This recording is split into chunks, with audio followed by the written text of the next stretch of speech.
Hi everyone, this is Bic Benedict. This is my final entry in my Ninja Gaiden 2 video guide walkthrough for Master Ninja difficulty. This is the final chapter, Chapter 14, Poison Blood. So for this first encounter, you want to equip the Windmill Shuriken to deal projectile damage at these enemies who are coming up here. You also want the Scythe, just in case you need it. Not too many battles in this stage, except for like this battle and the battles with the centaurs in the next room. But if you don't have too much money, make sure you're getting your UTs with this projectile itself. Takes care of. Got 4 guys dealing right there. Nice. So yeah, it's come full circle. This is the second guide that I've done for this game, and we're on the last chapter. And yeah, so that's that, and I'll be doing. But just because I'm doing this last chapter, it's not the end of Ninja Gaiden. It'll never be the end of Ninja Gaiden. I will have more content coming. Not sure what it is, but I am sure of one thing: the content will always be coming of this game because it's my favorite game ever. So watch out for those types of grabs. I actually redid a couple of chapters to make sure that I had, because honestly, the final boss it's pretty tough. Dagra Dai is exceptionally hard, and you need a lot of Nimpo. So hopefully, even though I have 5 flames in my key gauge, you are going to notice that I did. You'll see that I have 3 during the battles with Genin and Elizabeth. Just because I came back here and didn't waste those. I thought wasting it wouldn't be a problem, but it is a problem. This is a very difficult game, and the bosses on this game are very tough. So there's a store over here, shop if you need to, but you can come back after we take care of these guys. I like to charge and attack right away on the centaurs. Missed it right there. And then just start throwing Inferno as much as you can, and then expediting charges with the Fallen Essence. I'm also going to be skipping one battle in the next room with the Blood Eels. It's completely superfluous. I don't know why they have them there. It doesn't make any sense, and it's pretty cruel, actually. But so the stores in this level, there's one store that we just passed, and then there's going to be one more store right next to the area where Dagra Dai is. So you have 2 chances to buy items. So make sure that you go to the Genin and Elizabeth battle with, your full weapons and arsenal and all your supplies that you need, and make sure that you also buy everything again before Dagra Dai, because that is the last store in the game. So now, backtracked accidentally. Make sure you get the arrows off this course right here. If you want to, I passed them up, and get the Devil Way Mushroom off this course, and then head on up here and save it. And then make sure you go to the store, buy all your equipment and supplies. You see I have less Nimpo now, and I have the Void activated. I think that was just from some other area in the game I had that activated, but don't even fight these guys. Just run over these guys. These guys can fuck themselves. Anyway, make sure you don't put Nimpo into your key gauge. Make sure you also buy 2 herbs of spiritual life so you can pick that one up and not have to waste anything. And the reason I said don't put anything in your key gauge is because this box right over here is going to put the flames of key into your gauge for you. So here's the first battle up here. Equip the Scythe. The Scythe is going to destroy Genin, although it's going to take some doing to take him down because he's in his fiend form and he's very tough. Okay, on Genin, make sure you constantly keep your guard up, and we're going to be doing the reverse wind to evade all of his attacks. Like I said, the Scythe is a great weapon here. It doesn't have much speed going for it, but what it does have is range and power, 2 things that will really serve you well in this fight. So, always block. He's got a couple of new attacks. He does that jump in the air, and then he throws fire shurikens at you. He's also got a very nasty grab that he can do now. And he also has a flame attack where he punches. See that right there? That could spell your demise if he hits you with it, and you don't have much health, as I do right here. I actually have 5 lives of 1,000 gods and 1 use of. I have not used my 9 life of the gods, which I'm going to do right here to give myself some more health. Basically, you just keep your guard up and go in for a couple hits. If your hits are not connecting, or if they're bouncing off of him, just evade back and going for some more strikes when you feel it's safe. You can know it's safe when your gut tells you to, because this is all gut and instincts. Basically, the combos I use, see that grab? Right, it's a bad throw right there. The combo that I use with the scythe is just XXY, and sometimes I jump in the air and just press Y. You might see me do that. See that? It just tears him up, but he's still very difficult. There is his anti-air attack in effect. If you jump too close to him, he'll just cut you down. So don't try to fly swallow him or jump in his vicinity.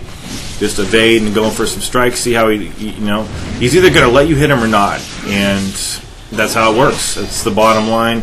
It's a little unfair, but it's not so fair that you can't overcome it, provided you're practicing and you're getting better with knowing when to attack, when to back off, and stuff like that. But he's very intimidating, to be sure.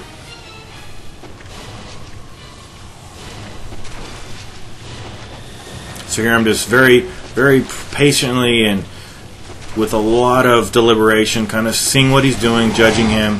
I like to keep the fixed camera on, although I do turn it off sometimes when I need to turn the camera around to keep him on the screen a little bit more. Maybe it's because I'm right-handed. I also like to have him on my right side. So he's almost dead. Just a couple more hits.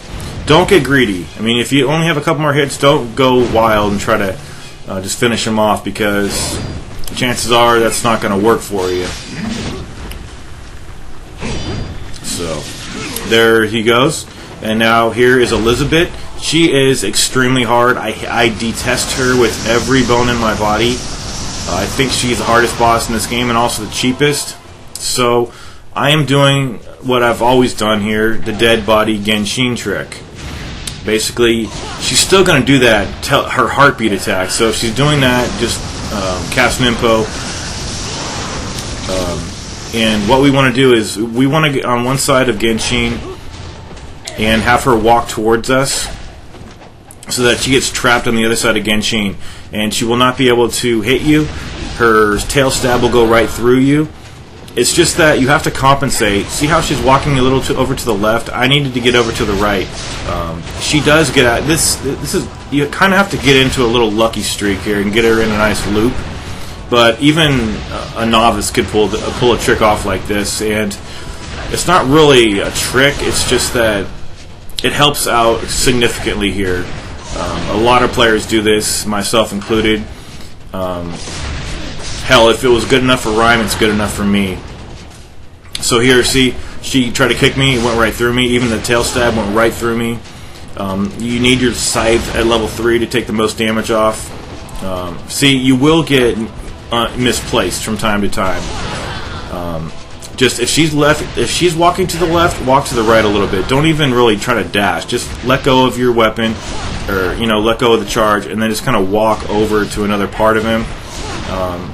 It's better to be on like the widest side of him. See how I'm on this side here where his feet are? She easily gets out of that little loop right there. So this is not that hard, but it will take you a few tries to pull it off. I mean, normally she's just going to try to walk towards you, and she pretty much cannot do anything. So I'm going to walk a little bit over to the left to compensate for what she's doing. Just compensate for her movements. That's all you've got to do here. And then she will go down in short measure. One more attack probably will take her out, and that's just as well. So there, we're going to grab the heart of Crimson Blood, jump through the portal, and we're going to be taking on Dagra Dai. What you need to have equipped for Dagra Dai. The scythe is your biggest ticket to victory there. As for projectiles, equip the incendiary shurikens so we can take care of the Van Gelfs. So make sure you get all your purchases. Make sure you equip your Talisman of Rebirth, and hopefully you have a lot of the items we've been accumulating thus far in the game. Now this part here, you don't have to fight these guys, but I'm just showing you that they can be easily taken out with incendiary shurikens, because you will not need incendiary shurikens on any of the 3 bosses. Those 3 bosses being Dagra Dai, and then the Immature Archfiend, and then the Archfiend himself. The final boss, the 3rd boss, is a very fair fight. I was just fighting that guy, and it occurred to me that it's very challenging, but it's not unfair. I love that. In fact, I really wouldn't say any of the fights are unfair, except that Dagra Dai, he's always a problem for me. He's a problem here, and I think he's a lot harder here in Sigma 2. In fact, he is for me, because I have done a no-hurt run on Dagra Dai 2 or 3 times. I don't think they ever got published. One of them might exist in my guides, but that just shows you how easy he is on Sigma 2. In this form, you need a lot of magic. The magic is not for Dagra Dai, it's for the lackeys. So also you'll need make sure before you go into the fight, you have your Inferno equipped, and also this, because there's really nothing worse than going into a fight and then having to die and then switch your loadout every single time you respawn. So just watch out for these guys, and again, if you don't want to fight these guys, you don't even have to.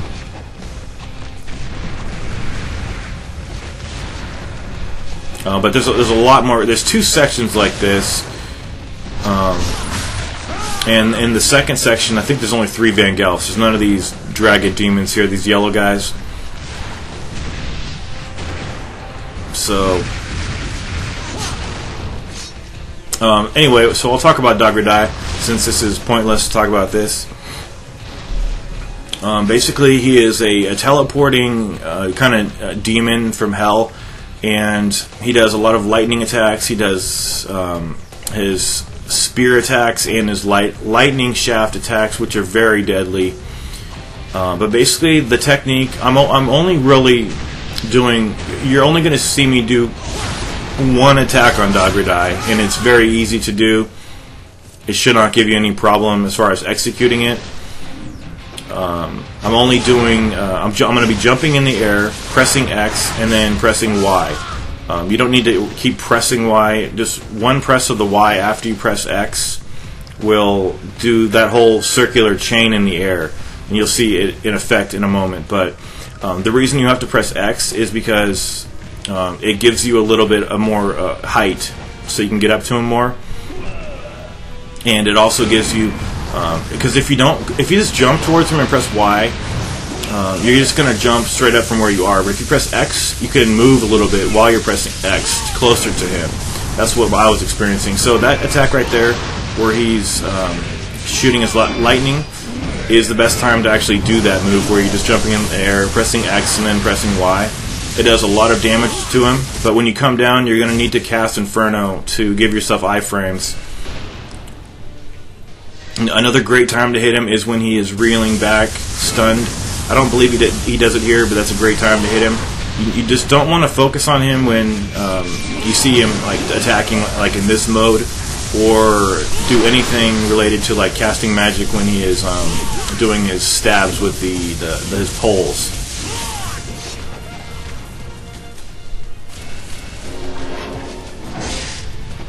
This is the mode.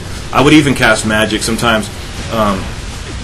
Getting hit by that is damn damaging. So if you think you're going to get hit, just cast magic, and it should. I think I cast magic over here. Yeah, I just cast. See that? I cast the Nimpo right when that thing was going to hit me, and it's better to waste a little Nimpo than get damaged almost all your health. You know. So it's really up to you how you want to manage your items. I believe I use a Talisman of Rebirth. No, I don't, do I? No, I use a Talisman of Rebirth on the next guy. But it just depends on how the battle plays out. If I'm doing really well and I don't need to use, too many items, then I'll abstain from using the Talisman of Rebirth. So here he goes again with his attack. I'm going to jump, X, Y in the air. Had to get some iframes right there. I'm going to need to fill my health up a little bit before I die. So basically, I have 5 healing items left in my arsenal of, not in the menu, but in the select screen where I have the lives of the 1,000 gods. So I pretty much was disposed here to just use all the items in my immediate inventory, and then on the next two bosses, just use the lives of the 1,000 gods at my own discretion. The next boss is extremely easy, and it's highly possible to do that boss without taking any damage, except that I actually was getting no damage for a while, but you know, it's kind of hard when there's a lot of pressure on and the fight lasts a long time. So you don't have to kill the lackeys, just kill him, and then the lackeys will just vanish. So he's taken care of. Now this box here, this box should never give you essence. I mean, there's no reason to get essence. We're not buying anything anymore. But keep your scythe equipped and keep your arrows equipped. I mean, you don't want to have to start the next fight and keep switching to the bow. But all we're going to be doing on the immature fight up ahead of the Archfiend is doing blind fires. So here he goes. So here I'm aiming, but you don't even have to aim. And when he does his blood cough, like he's doing right now, dash evade twice to the left or to the right, depending on your own discretion. And then see how I'm just showing you that you can do both. See how it takes longer to aim because you have to, you know, size up your aim, get it to hit, get it to connect.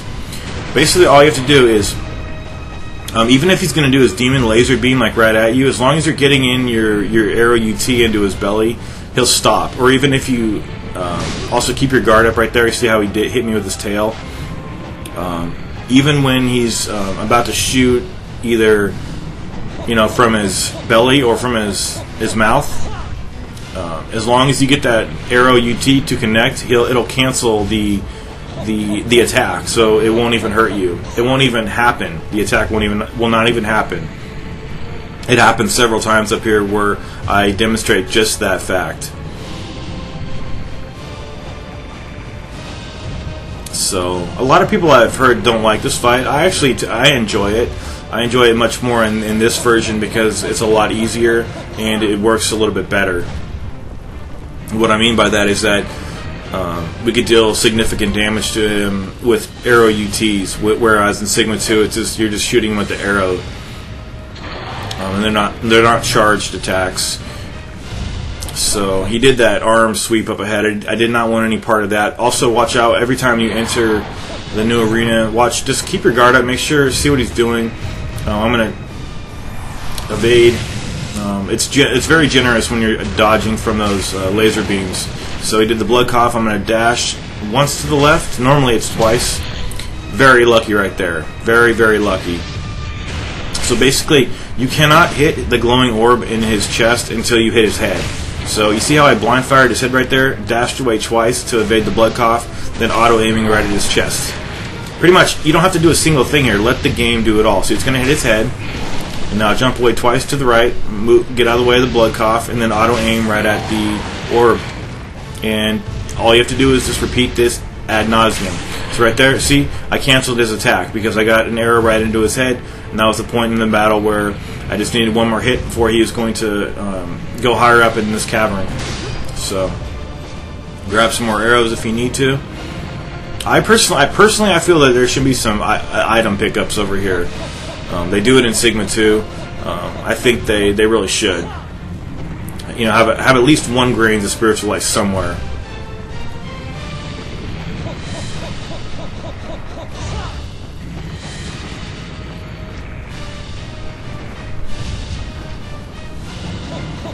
Okay, so we have him about almost. We're getting him to the halfway point now. We're gonna need to do the flying bird flip up a couple more of these opposing walls here.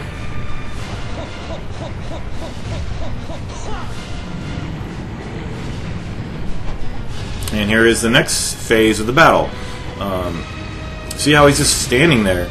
Also, another reason I equipped the Flame Phoenix is because when he does his, he'll summon mini fiends. They're like fluorescent green mini fiends. That by far is the best magic to use. And I personally feel that not only is it the best for that particular situation, but I think it's the only situation in this game where that Nimpo actually does anything. But I could be wrong about that, but that's just been my experience. Because you'll have the things crashing down on your head, and so long as you have a barrier over your head, you won't even have to worry about anything. Plus you get all the item drops from all the creatures you've killed.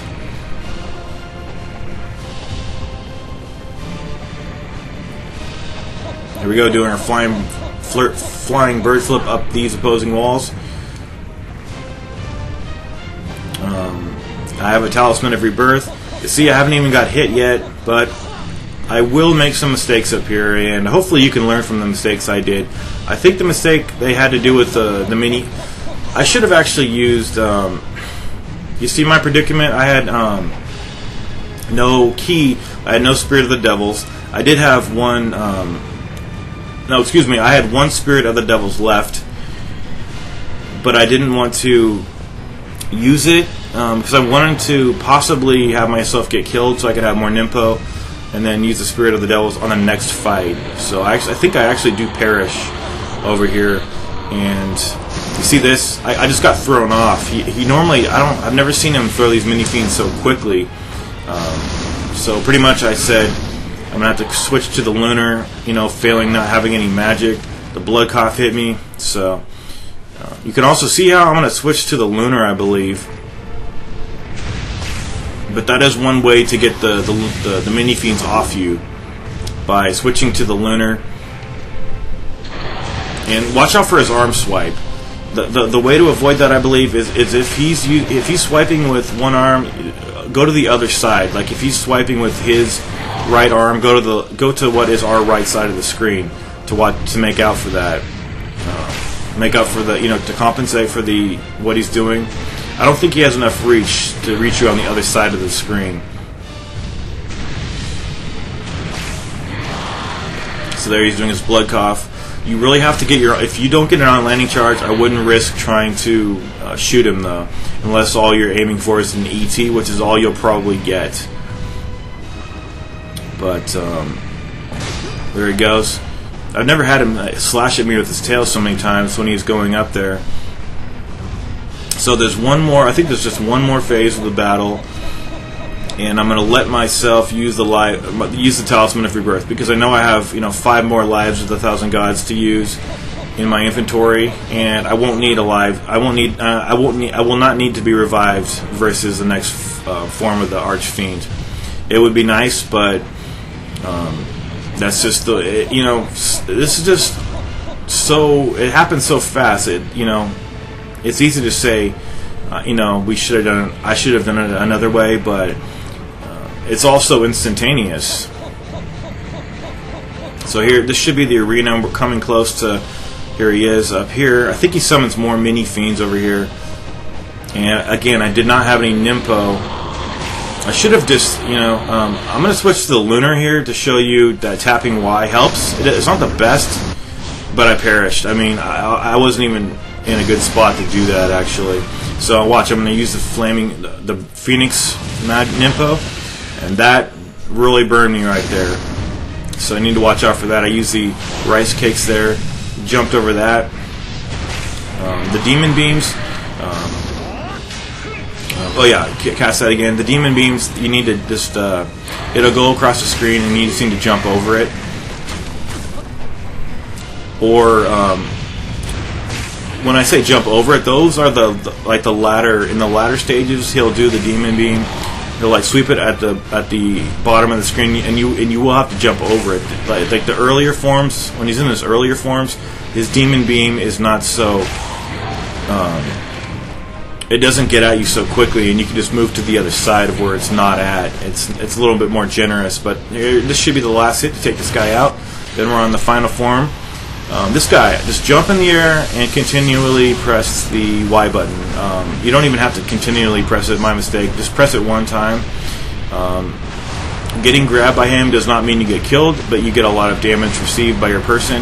You have to watch out for his stomps when he's pounding on the platform. So, see how I just jumped right over? I was in. It looks like you have iframes when you're doing this too, because he can't grab you. But whenever I come down, I like to cast Nimpo. See, there's his beam.